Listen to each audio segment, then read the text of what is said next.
I am Professor Bhuvneshwar Prasad Singh, Department of English. I will teach you today common errors which is asked in any competition examination. आज मैं आप लोग को common errors पढ़ाने जा रहा हूँ, उसमें भी क्या, किस पर, इम्फेटिक पर, जो ख़त्म कर दिया, कल ऑब्जेक्टिव पढ़ाया, आज उसको कंपटीशन पॉइंट ऑफ व्यू से कॉमन एरर्स बता रहा हूँ, कैसे लड़का को फंसाता है कॉमन एरर्स में। सामान्य गलती, थोड़ी सी गलती रहेगा, आप थोड़ा सा कंसस रहेगा तो पकड़ लीजिएगा, नहीं तो नहीं पकड़िएगा, गलती मार दीजिएगा। ABCD 4 विकल्प रहेगा। देखिए कंसेप्ट ऑफ कॉमन एरर्स क्या है, सामान्य गलतियाँ रहेगी, बेसिक गलती नहीं, हल्का गलती रहता। किस पर हम कुछ बताने जा रहे हैं, इम्फेटिक पर। इम्फेटिक जो मैंने पढ़ाया इससे पहले, जोरदार कथन, उस पर पूछा जाएगा। सभी प्रतियोगिता, ध्यान दीजिए, सभी प्रतियोगिता परीक्षाओं की तैयारी हो जाएगा इसमें, चाहे कोई हो, चाहे पुलिस सिपाही से लेकर के SSC UDC तक या बैंकिंग PO तक भी पूछा जाता है इसमें से कॉमन एरर्स। डायरेक्शन क्या है, देखिए, pick out common errors. Common errors को चुनिए, वाक्य में कहाँ पर है, ऑफ द फॉलोइंग सेंटेंस, कहाँ से, निम्नलिखित वाक्य दिया रहेगा, 2 या 3 जितना हो, उसमें से आपको समान गलतियाँ, कॉमन एरर्स को पिक आउट मीन्स होता है चुनिए। If there is no error, कभी कभी ऐसा करता है कि वाक्य में गलती नहीं रहता, लेकिन निर्देश है कि गलती चुनो, तो वहाँ आप तो फंस जाइएगा, फंसना नहीं है, सेल्फ कॉन्फिडेंस रहना चाहिए।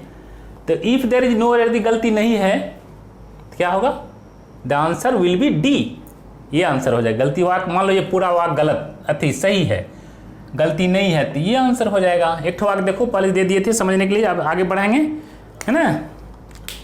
देखो क्या है यहाँ पहला वाक्य, दे डज, ध्यान दीजिए, they does play football in the playground, no errors. मान लीजिए वे लोग खेल के मैदान में गेंद खेलते तो हैं, वाक्य तो बोध कर रहा तो हैं, लेकिन आप पकड़िए तो कहाँ गलती है, दे के साथ क्या लगता है, डू लगता है ना, डज दे दिया, थोड़ा सा अंतर है, थोड़ी सी गलती है, डज ES लगा दिया।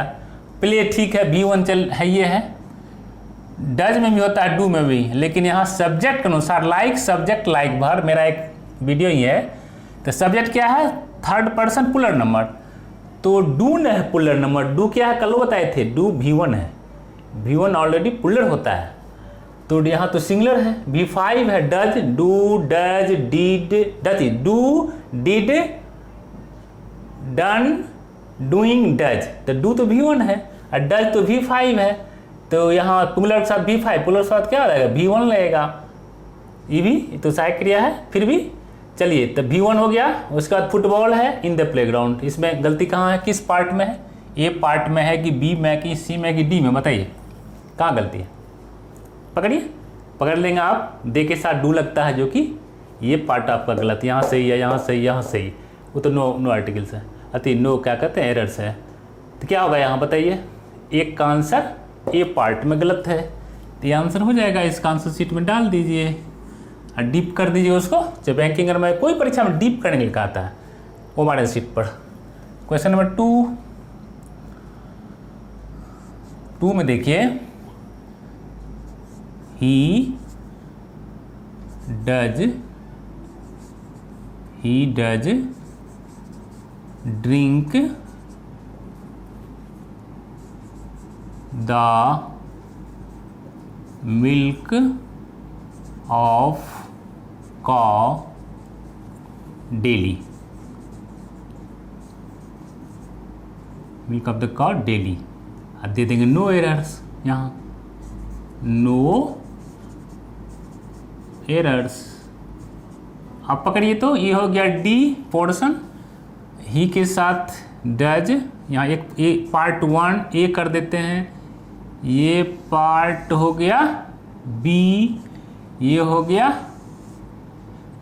C, बांट देना है 3 भाग में। कहाँ पर गलती है, किस पार्ट में गलत है, बताइए किस पार्ट में गलती है, कौन पार्ट आपको गलत बुझा रहा है।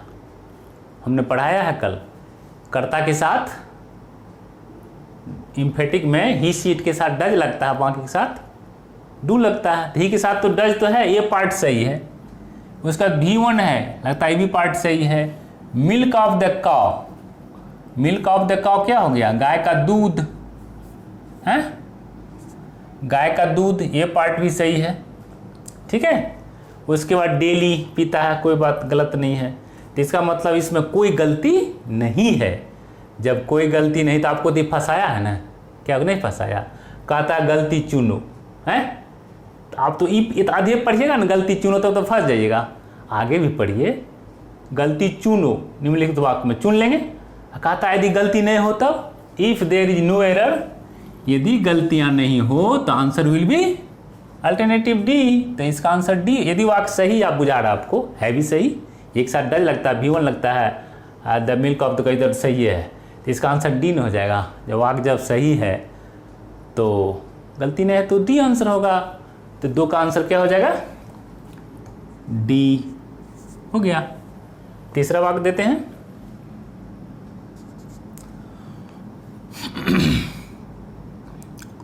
the boys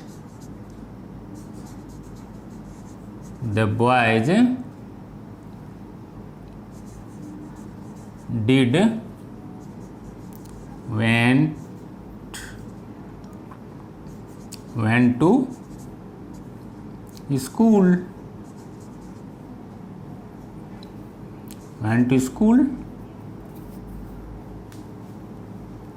yesterday।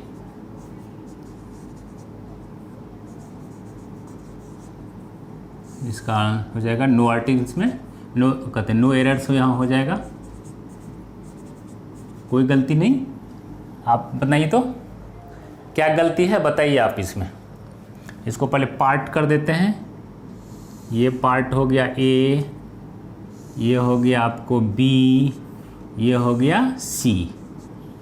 अब यहाँ ध्यान दीजिए किस पार्ट में गलत है कि नहीं है, सो बताइए। द बॉयज, जज कीजिए, जज योर सेल्फ। द बॉयज है पुल्लर है, डिड मतलब हो गया, हम कई बार आपको कल बताए थे, पिछले टेंस से बताया, जिस वाक्य में डू डज डिड लग जाए तो वहाँ V1 लगता, नहीं बताया है, कल भी बताया। तो यहाँ डिड लगा हुआ था, हमें क्या चाहिए, यहाँ V1 न चाहिए। यहाँ वेंट क्या है, V2 है, V2 है, चाहिए हमें क्या, डिड के साथ V1 चाहिए। तो यही पार्ट में गलती हो गया। यस्टरडे कल है, ये है। लड़के कल मैंने बीता हुआ कल में स्कूल गए तो थे तो सही है, लेकिन यहाँ वेंट नहीं ना होगा, डिड लगा हुआ V1 होगा। ये पार्ट गलत है, 3 का बी आंसर हो जाएगा। ठीक है, समझ गए। आगे बढ़ते हैं, चौथा वाक्य।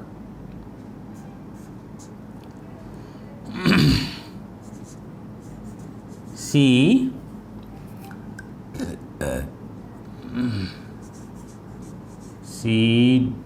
did dance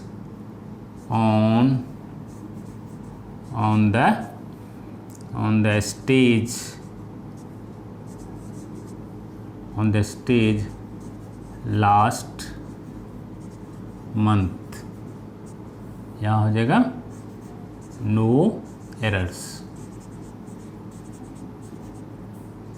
ये हो गया आपका डी पार्ट। पार्ट कीजिए पहले,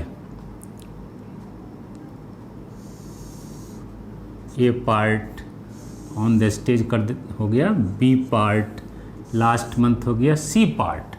अब देखिए वाक्य तो लग रहा है आपको पास्ट टेंस में, कहा तो लास्ट मंथ पिछला महीना वे स्टेज पर नाची थी। ये तो वाक्य लग रहा है सही है, नहीं सही। दे डिड लगा हुआ है, डांस V1 लगा हुआ, यहाँ तक तो सही है, हैं? यहाँ तक सही है। फिर आगे ऑन द स्टेज भी सही है। लास्ट मंथ पिछले महीना नाची थी, वह पिछले महीना स्टेज प्रोग्राम स्टेज पर नाची थी, वाक्य सही है। संयोग मिल गया, वाक्य सही है। कहता गलती चुनिए, तो गलती नहीं है, तो the if there is no error the answer will be alternative D. तो इसका आंसर डी हो जाएगा, वाक्य सही है, सही लिखा गया तो आंसर डी होगा इसका, 4 का डी। चलिए आगे बढ़ते हैं। 5 का 5 लीजिए। I shall go to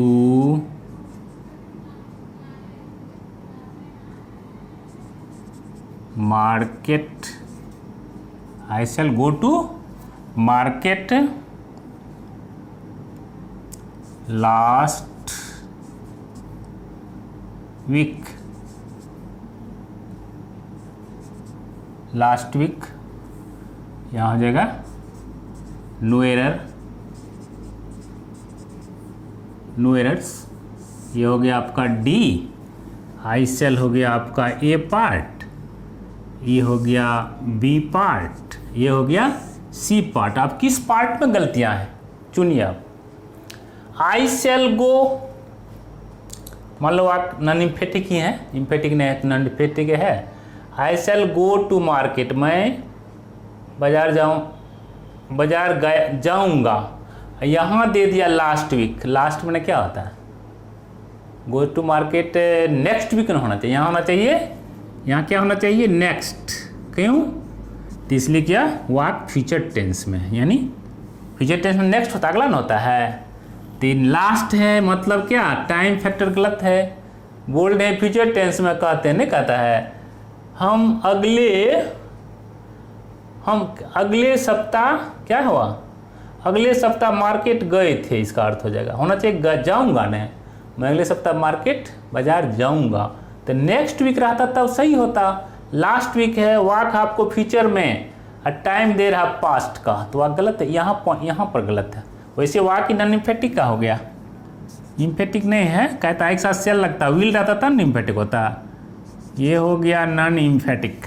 walk non emphatic है। इम्फेटिक कब होता? जब एक साथ विल रहता तब। तो नॉन इम्फेटिक भी पूछ सकता है ना आपको, नॉन इम्फेटिक भी पूछ सकता है, इम्फेटिक को ना पूछ देगा।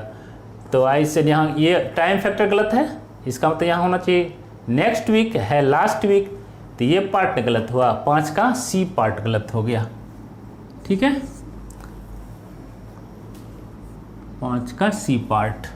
अब चलिए छठा वाक्य लिखिए। ही विल, ही सेल देते हैं, ही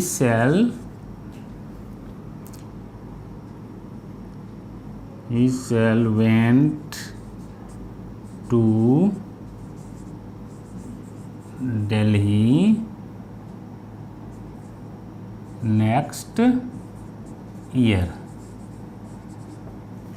नो एरर, यहाँ लिखिए नो एरर, डी आंसर हो जाएगा। ये तो हो गया डी पार्ट। अब इसको पार्ट करना है, ए पार्ट, बी पार्ट और सी पार्ट। अब यहाँ देखिए, समझने की कोशिश कीजिए, वाक्य को यहाँ से वहाँ पूरा पढ़िए। किस टाइम फैक्टर गलत है, कि हेल्पिंग वर्ब गलत है, कि मेन वर्ब गलत है, सब न देखना पड़ेगा। कर्ता भी देखना पड़ेगा, लाइक सब्जेक्ट लाइक वर्ब। यहाँ देखिए आप, ही के साथ सेल लगा, तो ही के साथ कब सेल लगता है? जब वाक्य इम्फेटिक में रहता है। विल तो ऑलरेडी लगता ही है, सेल और विल लगता है आई और वी के साथ। जब ये दूसरे के साथ लगेगा तो वहाँ अवश्य हो जाएगा, यानी इम्फेटिक वाक्य हो जाएगा। तो यहाँ तो चलेगा, ये तो यहाँ तक तो ठीक है। ही के साथ सेल चल सकता है, कहते इम्फेटिक वाक्य हम है, इम्फेटिक पढ़ा भी रही हैं। अब यहाँ सेल के साथ क्या चाहिए हमें? V1 चाहिए, जो कि है क्या? V2 है। यही नहीं लग रहा गलत है, इधर सही है। यदि रहता ही सेल गो टू, यहाँ वेंट को go to Delhi next year, अगले साल वह दिल्ली जाएगा, तो वाक्य सही था। यहाँ दे दिया है सेल के बाद V2 नहीं होता है, क्या होता है? सेल और विल के साथ V1 लगता है कहीं भी, चाहे इम्फेटिक हो कि नॉन इम्फेटिक हो, V1 लगेगा। ये पार्ट गलत हो गया, थोड़ा सा में गलती है, थोड़ी बेसी। क्या कहता है? पिक आउट, मतलब चुनना है, चुनो। कॉमन एरर, सामान्य गलतियां, बेसी गलती नहीं रहेगा, थोड़ा सा आपको मिस डेलमम दे देगा, वह पकड़ो। तो यहाँ V1 को बदले V2 दे दिया, तो ये पार्ट गलत है। 6 का बी पार्ट आंसर हो जाएगा। Answer will be B part. B part गलती है तो वो आंसर गलती ना आंसर होगा। 7 सातवां लीजिए वाक्य, हो लिखिए, bring a sorry do emphatic का वाक्य है, do bring a glass of water hair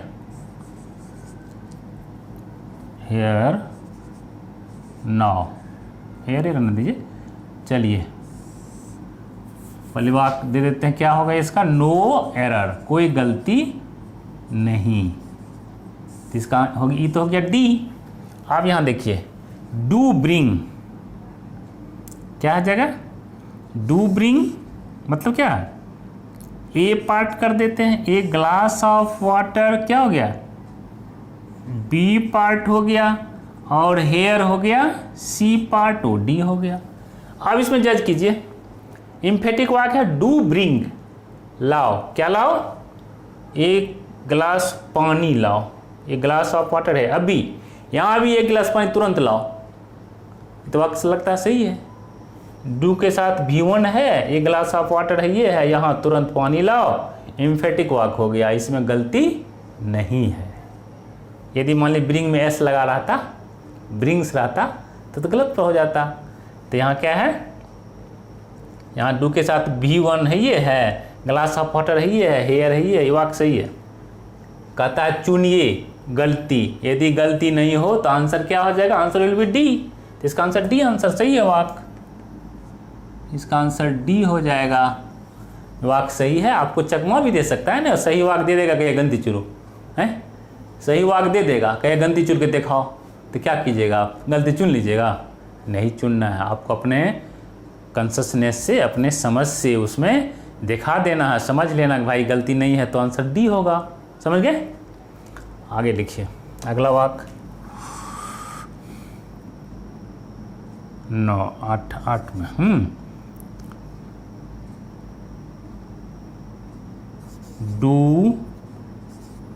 do please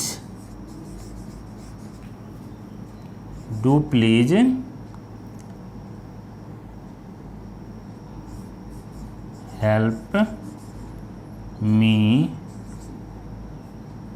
now. अब यहाँ आंसर हो जाएगा इसका, नो एरर हो जाएगा, नो एरर्स, ये हो गया आपको डी पार्ट, ये डू प्लीज हो गया ए पार्ट, ये हो गया बी पार्ट, ना हो गया सी पार्ट। अब आपको चुनना है, देखना है कहाँ गलती है इस वाक्य में, कहाँ गलती बताइए तो। डू प्लीज हेल्प मी, कल बताए थे आपको, याद है क्या बताए थे, कल नहीं परसों, पिछला एक, इसके बाद जो है, इसके पहले जो है ना, कल तो ऑब्जेक्टिव क्वेश्चन बताए थे, इसके पहले बताए थे, है ना। इम्फेटिक पार्ट 2 में देखिएगा, यदि कोई वाक्य मुख्य इम्परेटिव में हो, इम्परेटिव सेंटेंस में हो, do bring a chair, please help me, तो डू कहाँ लगेगा, वर्ब के पहले ने।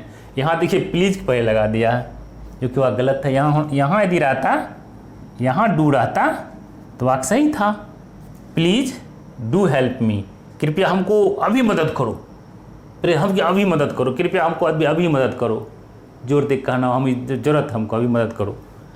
तो यहाँ क्या हो जाएगा, ये गलत है, ये डू यहाँ लगेगा, वर्ब के पहले डू लगता है, नियम लिखा चुके हैं। तो यहाँ ए पार्ट गलत है, 8 का पार्ट ए गलत हो गया, 8 में ए गलत हो गया। समझ गए, कोई दिक्कत नहीं दिक्कत है, बताइए यदि कोई दिक्कत तो सुन लीजिए।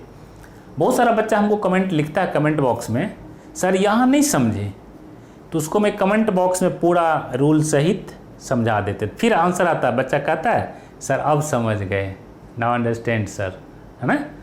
तो आप भी यदि आपको कहीं इसमें कहीं दिक्कत हो तो आप कमेंट बॉक्स में जाइए, मेरे कमेंट बॉक्स में लिखिए कि सर ये इस नंबर पर मैंने नहीं समझा, यहाँ ऐसे क्यों हुआ, मैं आपको पुनः बता दूंगा रूल सहित, ठीक है।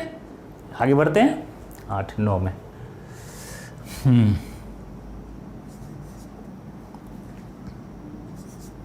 लिखिए she does has a pen with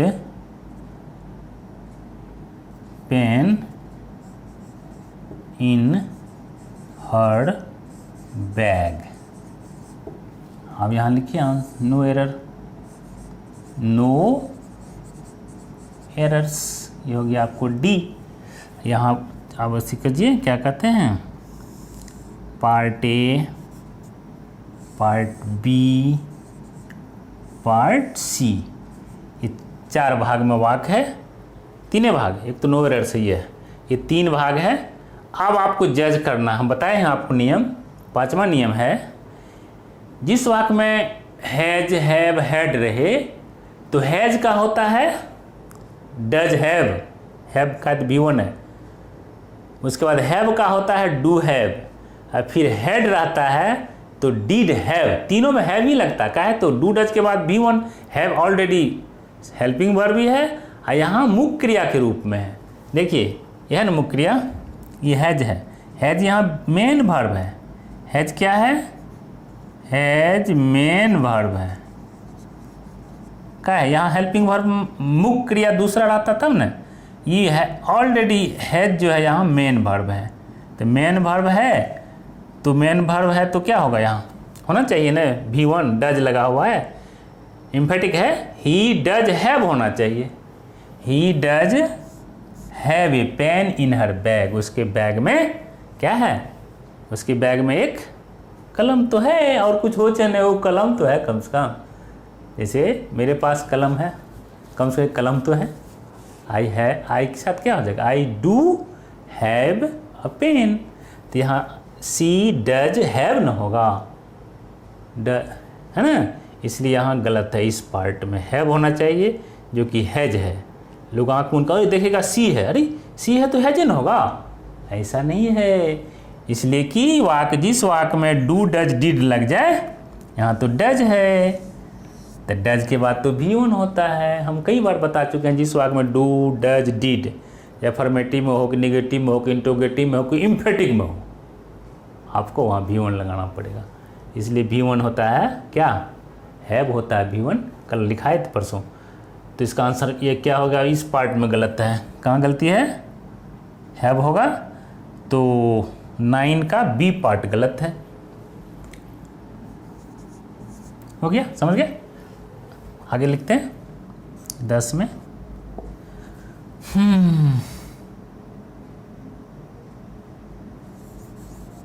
we did had an elephant